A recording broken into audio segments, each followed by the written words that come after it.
Okay, now how do we activate the science? Science mode, engage. Yeah, I just think so. Only shit phones. Yeah. But also, my phone is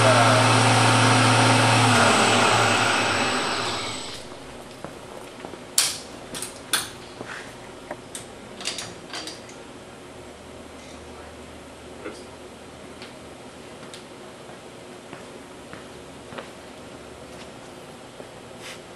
Wait, Fancy.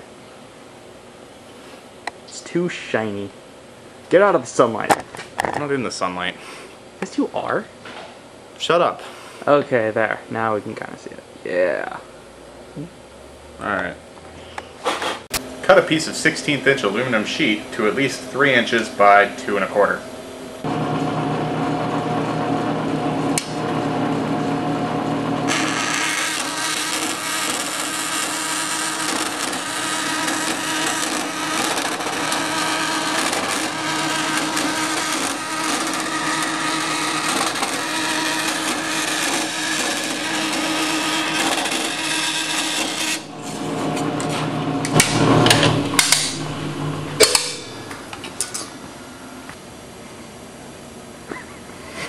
Next up, clamp a base into the vise, and then clamp a piece of aluminum to your base.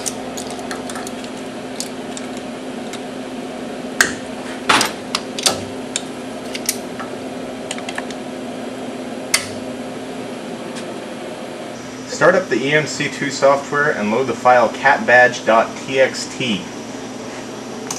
Then press the toggle machine power button or F2. After that, flip this switch on this gray box back here so that it's in the upward position. Alright, go away. Ensure that the mill has an 1/8 inch end mill, and then position it using the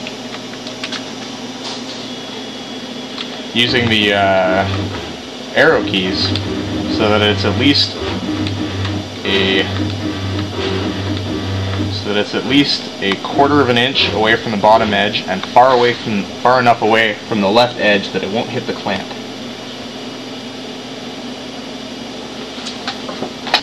Next up, home all 3 axes. Axes. Fuck you. Alright, now take the Z presetter block and raise the spindle using the page up and page down buttons until it will fit under the end mill. Be careful not to hit this limit switch here, as if you do, it will be an enormous pain in the ass to undo. That's a scientific term.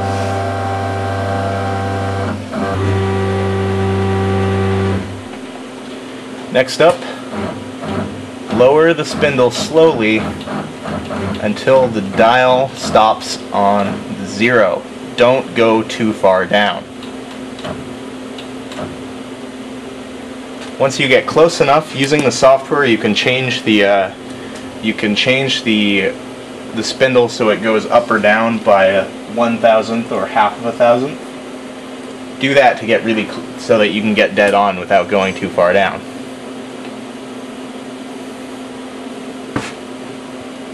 Once you've done that, touch up, select the Z-axis, select touch off, and set the distance to 2 inches. This will ensure that the spindle 0 point is right on the surface of the workpiece.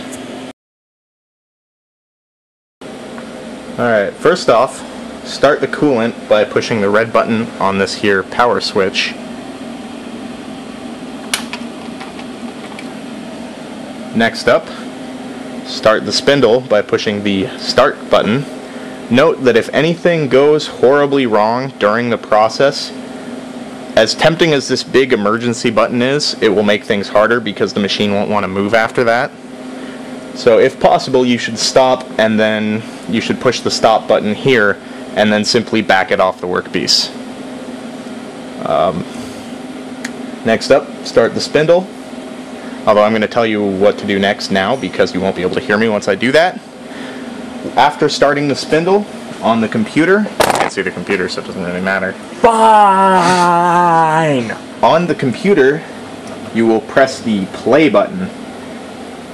Once you do that, it won't quite start. Instead, you'll have to unclick the pause button once or twice or 3 times. I'm not really sure why. I get the feeling because this specific program was made sometime maybe 10, 12 years ago. I don't know.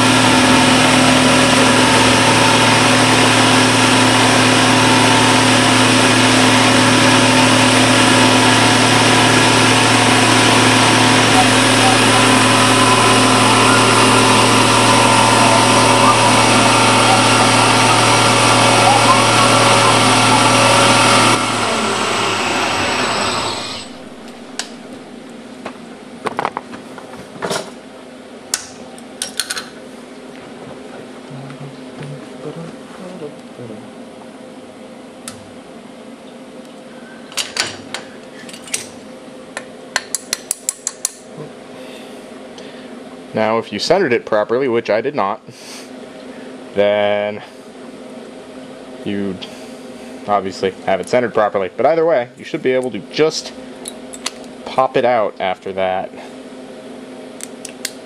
and sand the edges.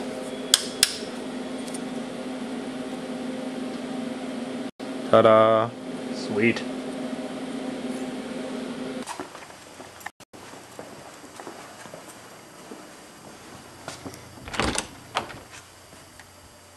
Oh, hi there. I didn't see you come in. When you're controlling the spindle on the mill with the keys, it's very important that you don't do what we call crashing the machine.